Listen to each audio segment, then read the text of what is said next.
नगर और आज के श्रीनगर में क्या फ़र्क देखते हैं? बहुत ही सारा फ़र्क है, बहुत ही सारा। ये देखिए, इसमें ये कुल मिलाकर परसेप्शन की बात नहीं है। कोई ये ना समझे मैं बीजेपी का प्रवक्ता हूँ या कोई नहीं है। मैं आम सा कश्मीरी हूँ, अपना काम कर रहा हूँ, पूरा वतन है मेरा, वो ऐसा कुछ नहीं है। लेकिन जो बात सही है, डंके की चोट पे वही सही है कि सारा बदलाव ही बदलाव आया है। आज ज़रा कोई भी ऑफिसर की किसी की हिम्मत नहीं होती, जहाँ पे फेक एनकाउंटर्स फारूक अब्दुल्ला ने करवाए, फेक मरवा दिया बच्चों को, इनोसेंट बच्चों को, महबूबा मुफ्ती ने या बाकी सारे लोगों ने, आज ज़रा कोई करके दिखाए। इतना टाइट कर दिया प्रशासन ने वहाँ पे, चाहे वो आपका एसपी है, चाहे आपका डिपार्टमेंट है, चाहे कोई भी डिपार्टमेंट है, लोगों का काम अच्छी तरह से हो रहा है और होना भी चाहिए। भारत सरकार को भी ये डेफिनेटली होना ही चाहिए, क्योंकि हम भी एक हिस्सा है, वो भारत ही है, वो कौन सा पाकिस्तान है। पाकिस्तान जिसने जाना था वो चला गया, जिसने यहाँ पे वो गद्दारियाँ करनी थी वो कर दी। लेकिन अफसोस की बात तो है, क्या तब तक समझ नहीं आया मनमोहन जी को?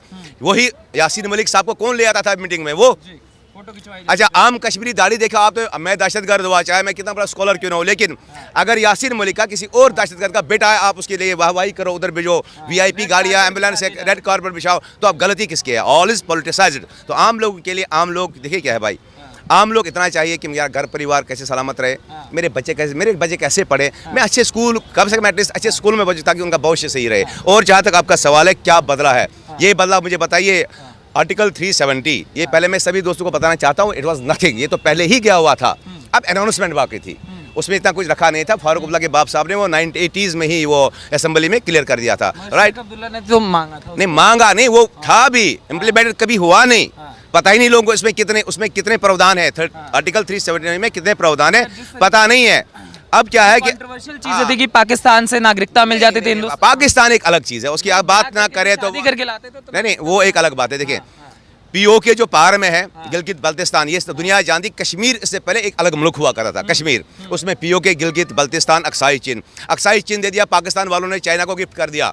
पीओके अलग मुल्क नहीं, पहले की मैं बात कर रहा हूँ, बिफोर 1947। सुनिए, अलग नहीं था, बस उसके बाद फैसला हुआ था जब पाकिस्तान पे वोटिंग हुई थी, तब हाँ तब हुआ था कि कश्मीर कभी अलग नहीं रहा है, भारत से अलग नहीं रहा है। मैं कह रहा हूँ, सुनिए, जब एसेशन हुआ, रियासत थी, आप मुल्क ना, बिल्कुल मुल्क था अलग, नहीं बिल्कुल मुल्क था अलग। आप पता करिए, प्राइम मिनिस्टर अपना था, सब कुछ अपना था। पहले आप हिस्ट्री को जरा जानिए, उसके बाद शायद आप क्लियरिटी हो जाए। सुनिए, लेकिन भारत में आने के बाद हम सब भारत क्या हुए, हमें पीओके से कोई वास्ता नहीं, पाकिस्तान वालों ने क्या क्या नहीं है, बल्कि वो भी हमारा ही है।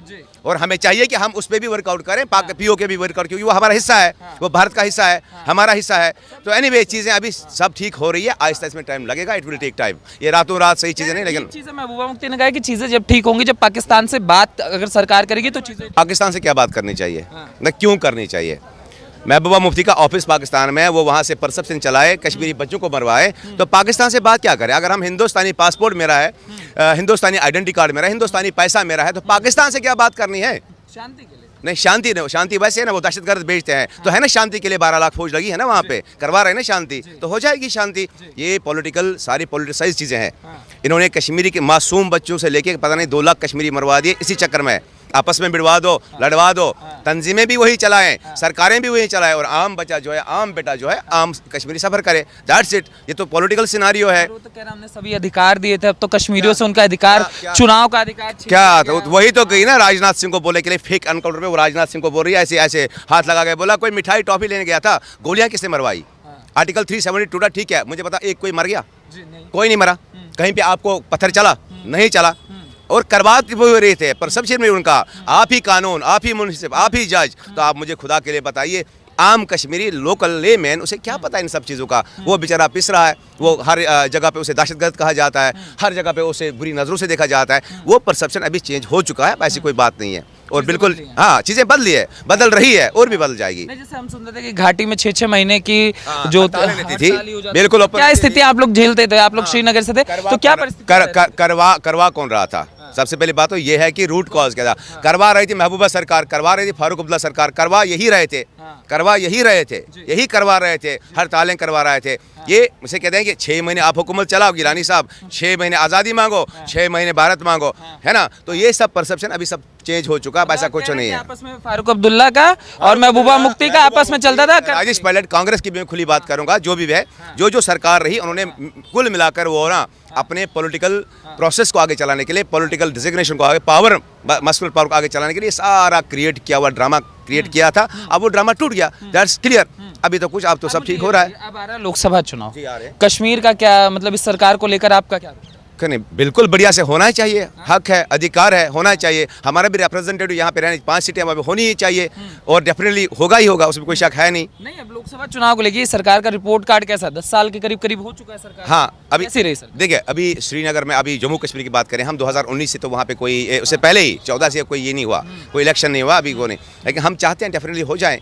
बाकी जैसे जो ULB इलेक्शन या बाकी सारे इलेक्शन कंडक्ट हो रहे हैं, इससे पहले भी पंच सरपंच की बात आप करें या बाकी सारी जो लोकल लेवल पे क्रॉस रूट पॉलिटिक्स या 3 टायर पॉलिटिक्स, वो बेस्ट तरीके से चल रही है और चला भी रहे हैं और काम भी कर रहे हैं। अभी जो अभी आ रहा है इलेक्शंस हो जाएंगे, कश्मीर में भी होने चाहिए, रिप्रेजेंटेशन होनी चाहिए। महंगाई, बेरोजगारी बहुत बड़ा मुद्दा, अभी किसानों का एक मुद्दा और चल रहा है। देखिए, हमारी आबादी कितनी है, वर्ल्ड की सेकंड लार्जेस्ट हमारी आबादी है। इतने बड़े मुल्क को संभालना कोई आसान बात नहीं है, इसे बच्चे नहीं संभाल सकते। इसके लिए एकदम वेल प्रोफेशनल अभी जो चल रहा है काम, उन्हें संभालने दीजिए। ठीक है, कांग्रेस से 17 सालों को आप करने दो, बीजेपी को और 17 साल क्या जाता है? ऐसा काम नहीं करे क्या? करने दो ना, ये भी सही काम कर रहे हैं। उन्होंने क्या उखाड़ा इतना ज्यादा जो अभी ये नहीं कर रहे हैं? अगर 70 साल कांग्रेस रही, 70 साल अभी कम से कम बीजेपी को दे दो तो बस ठीक है। इंटरनेशनली हालात ठीक हो रहे हैं, हमारे एक्सटर्नल अफेयर सही हो रहे हैं, एक स्ट्रेंथ आ रही है, जम्मू कश्मीर के भी हालात सुधर रहे हैं, यहाँ के तो करने दो ना। तो इसमें कोई दो लोगों का मैंडेट जो है, मैं समझ गया आपका सवाल, मैं नहीं भाई साहब, 17 साल अभी नहीं जाने वाली ये सरकार, जहाँ तक मेरा एनालाइजेशन है। मैं मल्लिकार्जुन खड़गे कह रहे हैं अगर इस बार जीत गए तो पूरा एक हिटलरशाही चुनाव खत्म हो जाएगा। पहले करंट सीएमओ को ही बचाइए आप अपनी कुर्सियों पे, बस वो अलग बात हुई। अगर करंट सीएम नहीं बचता है, आपका केजरीवाल जी यहाँ पे किस पे आरोप नहीं, किस पे करप्शन चार्जेस नहीं है, बताएं मुझे। नहीं बताए तो वो रिप्रेजेंटेशन करेंगे भारत की, वो रिप्रेजेंटेशन करें। करंट सीएम की बात करें आप, मैं करंट सीएम की बात कर रहा हूँ। अंदर नहीं है जेल में, क्यों है? नहीं, जनता को नहीं पता क्यों है, सारा सब पता है। ठीक है, देखें, एक आध बार गलती हो सकती है, कुछ चीज़ें बिगड़ सकती है, सब कुछ एकदम सही नहीं हो सकता। जैसे कश्मीर की बात मैंने की कि एक बार ही सब कुछ सही नहीं होगा, लेकिन आराम से सब कुछ सही होगा। नंबर 2, इस तरह देश है, देश में भी सारी चीज़ें 70 साल की परेशानियाँ, 80 साल की परेशानी, एक ही बात तो खत्म नहीं होगी, समस्या खत्म चालू नहीं होगी ऐसे। इन्हें आराम से जैसे करें चलाने दीजिए सरकार। को लेकर बार बार ये सवाल कि हमारे पीछे लगा दी गई है, अभी फारूक अब्दुल्ला ने कहा कि देखो हमारे पीछे लगा दी गई है। ऑलवेज मैं एक बात बताऊंगा भाई साहब, अगर आपने चोरी नहीं की है तो हमेशा पता पुलिस वाले किसके पीछे दौड़ते हैं? चोर के पीछे, है ना। अगर आपने गलत नहीं किया तो सिरे आम बोलो ना, मैंने नहीं किया। अगर नहीं किया है, सिरे आम बोलो मैंने नहीं किया है। अगर आप साफ शिफाफ हो, चाहे ईडी की बात करें आप या NIA की बात करें, कोई भी एजेंसी, सेंट्रल एजेंसी जो भी है, ठीक है, वो अपना काम कर रहे हैं। एक वो उसका सरकार का वास्ता है नहीं, क्योंकि वो आज़ाद एजेंसियां हैं, उसमें किसी का ये नहीं है। पॉलिटिक्स एक अलग चीज़ है, एजेंसियां एक अलग चीज़ है। अगर आप गलत हो, मैं गलत हूँ, मुझे पुलिस पकड़ेगी नहीं तो करेगी क्या? क्या उधर हज के लिए भेजेगी? नहीं, उधर अक्षरधाम भेजेगी? ऐसा कुछ नहीं है। जो भी चल रहा है अभी फिलहाल ठीक तरीके से चलने दो, इट्स गुड। तो ओवरऑल जी मैं आता हूं डॉक्टर साहब, इनसे भी जानना क्या नाम होगा भाई साहब? खुर्शीद अहमद। आप भी श्रीनगर से? खुर्शीद जी सर। तो आपको क्या बदलता है? जैसे डॉक्टर साहब ने बताया इस सरकार के 10 साल करीब करीब हो चुका है, अब आप लोग चुनाव में जाने वाले हैं, तो क्या लगता है कुछ बदला है या जैसे सब नेता कहते हैं कि कुछ नहीं, कश्मीर के युवाओं की सिर्फ आवाज़ दबाने का प्रयास हो रहा है? जैसे हुकूमत बीजेपी ने किया है, वैसे अगर दूसरी पार्टी यहाँ आने वाली जो पार्टी है, अगर वो 70 साल भी ये बात सोचे तो वो नहीं कर पाए। हाँ, नहीं कर पाए, नहीं कर पाए। ऐसा मतलब क्या हुआ? बीजेपी ने हर कुछ किया है, लोगों को वो आश्रम कार्ड दिया है, 5-5 लाख रुपए हर किसी के जेब में है, रोड दिया है, जैसे स्कूल, अगर किसी जगह स्कूल है, प्राइमरी स्कूल, वो तो कम से कम लाइफ सिक्योरिटी सेंस तो दिया। आज आपको लाल चौक 12 बजे पे आप जाओ, कोई प्रॉब्लम नहीं है, ये सब कोई प्रवक्ता ही करे, लेकिन आप लाइफ सिक्योरिटी सबसे बड़ी चीज़ है। अगर आप भी गए थे आपके? अभी गए, पैदल गए थे, 5 साल 8 साल पहले चले जाते, ऐसे तो पता नहीं बम कितने गिर जाते, वो भी कौन, शायद सब कुछ है ना। कम से कम एटलीस्ट एक लाइफ सिक्योरिटी तो दी गई। देखिए, पॉलिटिक्स एक अलग चीज़ है, नेशनल अलग, लेकिन लाइफ सिक्योरिटी है अभी जम्मू कश्मीर में, राइट। तो जम्मू कश्मीर में इतनी हॉस्पिटलिटी का आपको पता है, सारे लोग जाते हैं। इतना समय क्यों लग गया? मतलब पिछली सरकारें भी रही, 10 साल रहे, जैसे आपने कहा कि अब हम 12 बजे रात के लाल चौक पे घूम सकते हैं, पहले ये स्थितियां क्यों नहीं बन पाई? आप 12 बजे पहले क्यों नहीं? भाई साहब, पहले कम से कम 2-5 AK-47 लेके, रात के राइफल्स लेके पॉलिटिकल बसल पावर घूम रहा था। जैसे आप मिलिटेंट या दहशतगर्द का नाम दे दो, जो तो कैसे निकलते? नहीं, AK-47 आपके यहाँ पे घुमाए चलेंगे तो कौन बर्दाश्त करेगा? कौन आएगा बोलेगा मैं आ जाऊँगा यहाँ पे? सभी बोलेंगे नहीं भाई, हमें लाइफ सिक्योरिटी, इसलिए मैं कह रहा हूँ कि लाइफ सिक्योरिटी मैटर करती है। अगर आप यूरोपियन कंट्रीज, डेवलप्ड कंट्रीज में जाएंगे, सबसे पहले प्रायोरिटी है लाइफ सिक्योरिटी। नहीं, सरकार तब भी थी, सरकार आज भी है, तो पहले AK-47 लेके कैसे घूम रहे थे और आज कैसे? This is the right question. पहले क्यों? इसका मतलब तभी वो मिले जुली सरकार, मैंने बताया ना, 6 महीने किरानी साहब आप चलाओ, 6 महीने फारूक अब्दुल्ला साहब चलाएगा, बाकी गरीबों के बच्चों में बंदूकें दो, अपनों को लंदन में बिठाओ, राइट। तो आपस में मिली जुली सरकार चल रही थी, ऑब्वियसली पॉलिटिकल बेनिफिट्स के लिए। अब ये तो सीधी सीधी बात है, खरी सी तलवार है, ओपन बात है। राजा या गवर्नर राज चल रहा है वहाँ पे, राइट, प्रशासन चल रहा है लेफ्टिनेंट गवर्नर साहब का, तो देखा नहीं टाइट कितना हुआ है सारा सिस्टम, एक ऑफिसर से लेके हर एक तक। किसी की हिम्मत नहीं है अब कि वो करे। हाँ, जो कुछ अभी भी ऐसी कोशिश करेगा कि करने की, वो तो जेलों में है, वो आपको जेल में दिखेगा, वो आपको हर जगह पे वहाँ पे सड़क में नहीं दिखेगा, राइट। तो आज लाल चौक में आपको बम फोड़ते हुआ कोई नहीं मिलेगा, तो it's going to be better now, it will be. पहले जो सरकारें थी कहीं ना कहीं वो सरकारी तंत्र जो था उनके साथ में का नहीं, बिल्कुल मिली जुली भगत थी, पूरा बिल्कुल एग्जैक्टली। बंदूक पकड़ा दो और खुद ऐश करो, और भारत को बोलो कि ये देखो हालात खराब है, पाकिस्तान को बोलो डॉलर भेजो, अमेरिका के साथ टाई अप करो अपने बच्चों का, और बाकी सारी चीजें जो आज मैंने बोला ना, हर एक पॉलिटिकल पार्टी ने, रीजनल पॉलिटिकल पार्टी ने अपना मस्कुलर पावर एज, आप उसे मिलिटेंट कहिए, आप उसे टेररिस्ट कहिए, जैसे यहाँ पे सब रोना होते हैं इतने मारे गए, कितने मुसलमान मारे गए मुखबिर के नाम पे।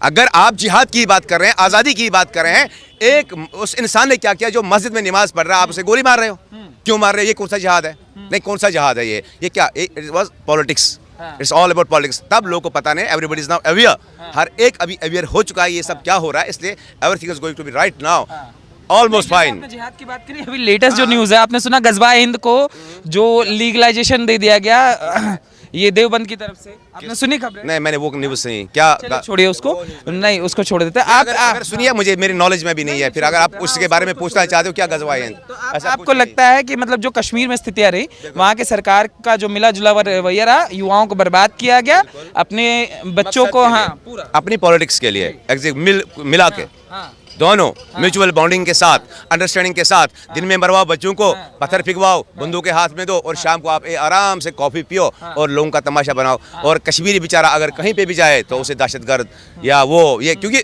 परसेप्शन ही जब बन गया है ऐसा, तो उस परसेप्शन को क्रैक करने के लिए 2019 के बाद में एकदम सारी चीजें क्लियर हो रही है, things will be alright.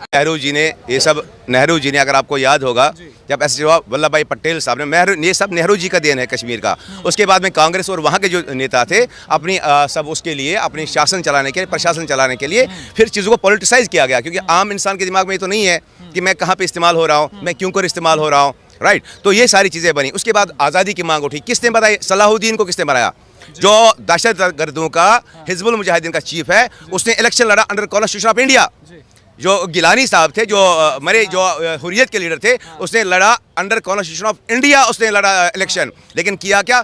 Farooq Abdullah और राजेश पायलट ने मिलाकर जो बॉन्डिंग हुई उनकी, उन्हें हरा दिया, और वो उठ के कॉमन वो कहीं ना कहीं यूज़ हुए, उन्होंने बंदूकें लाई, तो ये उन्होंने जो है ये क्या, तो नेशनल कॉन्फ्रेंस की देन है, वो नेशनल कॉन्फ्रेंस किया। सलाहुद्दीन जिसको आप कहते हो, जो वहाँ पे पाकिस्तान में पीओके में बैठा है, उसने under constitution of India election लड़ा भी और जीता भी। खुद गिलानी साहब MLA भी रहे, खुद गिलानी साहब जो ना वो बड़े हुर्रियत के ये थे गिलानी साहब, तो उन्होंने क्या इलेक्शन भी लड़े। अच्छा मुझे बताइए, जो लीडर वहाँ पाकिस्तान चले गए, जो अमानुल्लाह खान की बेटी जिसकी निकाह में है कश्मीर में, वो आपकी भारत सरकार या सरकारों ने उसी मंत्री बना दिया। अब बेवकूफ़ किसको बनाया जाता है? आम कश्मीरी को। आम कश्मीरी को पॉलिटिसाइज किया गया, ऐसे हंट किया गया। That's why all about this. अभी चीज़ें सही हो रही है, एकदम हो रही है, और आगे होगी। देखिए, अगर कोई चीज़ जल जाती है, डिस्ट्रॉय हो जाती है, उसे बनाने में वक्त लगता है, बिगाड़ने में इतना नहीं। उन्होंने जितना बिगाड़ना था बिगाड़ लिया, तो अब जो है चीज़ें आराम से सुधर जाएगी। पहले के पाकिस्तान जिसने जाना था वो चला गया, जिसने यहाँ पे वो गद्दारियाँ करनी थी वो कर दी। लेकिन अफसोस की बात तो है, क्या तब तक समझ नहीं आया मनमोहन जी को?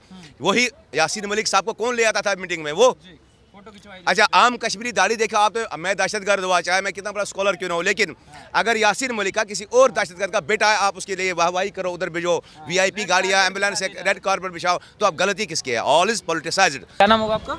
मेरा नाम डॉक्टर शफीक शेख, मैं श्रीनगर जम्मू कश्मीर से। कश्मीर से जी, मैं दिल्ली में खड़ा हूँ। कोई ये ना कहे कि हर एक टेररिस्ट है, हर एक दहशतगर्द है, क्योंकि हम भी उतने भारतीय है जितना आप है। वही जंग मैंने भी लड़ी, वह आपने भी लड़ी, आज भी हम बाय बाय। बाकी ये पॉलिटिकल रिजीम्स जो इन्होंने किया, इन्होंने डिस्ट्रॉय करके रख दिया कश्मीर को। आज ही बेहतर सरकार है जो आज चल रहा है, इट्स वेरी गुड, सफिशिएंट। अभी वो मुद्दा उठाया क्या था 370 मेरे भाई? एक हमारे पूरे देश के लोगों को शायद पता नहीं 370 क्या था। फारूक अब्दुल्ला के बाप ने 1981 में ही असेंबली में उठ के कहा शेख अब्दुल्ला जी ने कहा कि ये कुरान की कोई उतरी हुई आयत नहीं है जिसको उखाड़ा ना जाए, राइट। ये एक शील्ड था, इट वाज नथिंग। आर्टिकल 370 था क्या? उसमें कितने शिक्स है? कुछ नहीं था। जब एसेशन हमारे साथ भारत सरकार के साथ हुआ, दैट्स गुड, दैट्स अल्टीमेट, उसमें कुछ और है नहीं। बाकी नागालैंड में है, बाकी बहुत सारी जगहों पे है, उससे कोई फर्क इतना ज़्यादा नहीं पड़ा। वो पहले ही उखाड़ा हुआ बीजेपी ने क्या काम किया, उन्होंने अल्टीमेट ओपनली उन्होंने जो काम किया कि ओपनली नहीं जी ये ऐसा है।